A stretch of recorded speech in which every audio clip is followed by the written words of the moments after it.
আসুন পরের খবরেও নজর রাখবো, কারণ অবশেষে ৩৯ দিন পর ভারত ছেড়ে নিজের দেশে পাড়ি দিল ব্রিটেনের পঞ্চম প্রজন্মের স্টেলথ জেট F-35B লাইনিং 2।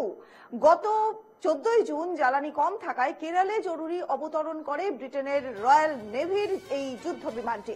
অবতরণের পরে ধরা পড়ে যান্ত্রিক ত্রুটি। তারপর থেকেই 5 সপ্তাহেরও বেশি সময় ধরে কেরলের তিরুঅনন্তপুরমের আন্তর্জাতিক বিমানবন্দরে দাঁড়িয়েছিল বিমানটি। বিমানের হাইড্রোলিক ত্রুটি, সেটিকে মেরামতের জন্য বারবার ব্রিটেন থেকে বিশেষজ্ঞরা তারা এসেছেন এখানে, কিন্তু সেই ত্রুটি সারানো সম্ভব হচ্ছিল না।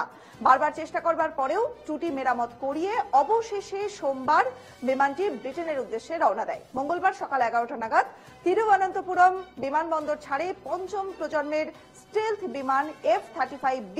অবশেষে ৩৯ দিন পর ভারত ছাড়ল F-35B লাইটনিং 2। ব্রিটেনে পাড়ি দিল পঞ্চম প্রজন্মের স্টেলথ জেটটি।